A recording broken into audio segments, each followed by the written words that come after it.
Hello everyone, I hope you're well. I hope you're taking good care of yourselves at home. I've got another challenge for you, but first my thoughts. So I know with respect, we generally, as flawed human beings, we generally have a level of respect or kindness which we show others. Like if they are family or my team member, then I will respect them this much. If they're a stranger and they're looking a little ugly today, I'm going to give them this much respect. And the truth is that is not real kindness, and that is not real respect. I mean, obviously we're all flawed, we're all imperfect, but I do believe that as human beings, we need to grow, we need to be progressive. We can't stay in the same spot for years and years. At some point we need to start teaching ourselves what real kindness looks like and what real respect looks like towards other people and of course ourselves.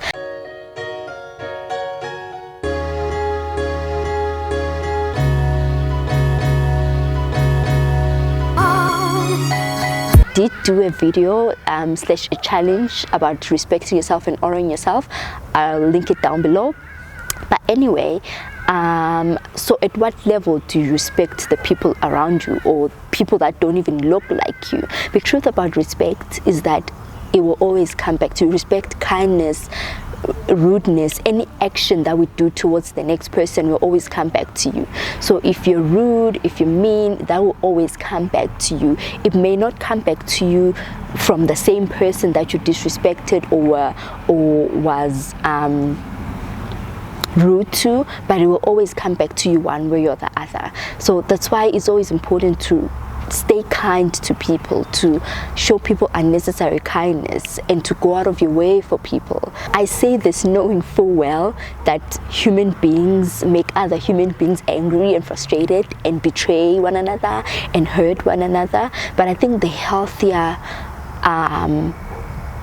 way to respond, not react but respond, is to respond with forgiveness and just letting go. Maybe if you can't forgive at that moment, just let it go, leave it. You don't have to respond to you don't have to respond verbally to every situation.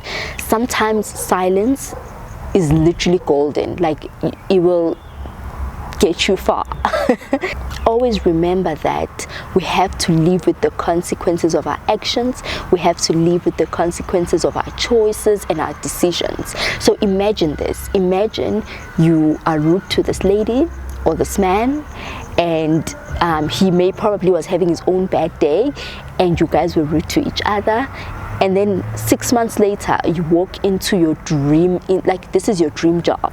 Okay, and that man that you were rude to is sitting there and is part of the interview panel, and he remembers you, even worse. You know, it sounds funny now, but I've heard of that situation happening in real life, and these things happen. Like, it will always be kind to the next person, be truthful, be generous, be all these good things. They will always come. People don't say them for nothing. They will come back to you tenfold. Here is my challenge. So my challenge for you today is take a look at yourself and your actions. How have you been respecting people? How have you been showing people kindness? Do you base it on who they are? Do you base it on what they can and can't do for you at that time? Because sometimes I can't do anything major or life-changing in your life right now, but who knows where I'll be in 12 months? You don't know that. You know what I mean? Like, you don't know the rooms that God is preparing for me, and so you might be room for me today, or you might see me as I don't know, something insignificant today, but you don't know where I'll be in 12 months. So check yourself in that area. How are you kind to people? How are you respecting other people? Could you improve? And are you willing to improve? And are you going to improve? I believe that we all need to be progressive, and we all need to learn a thing or two from each other. After all, we're here to teach each other, empower one another, and just uplift each other. That's the whole point. That is my challenge for you. And as you can see, it has gotten darker than when I started this video. Thank you so much for watching. I'll see you on the next one. Bye.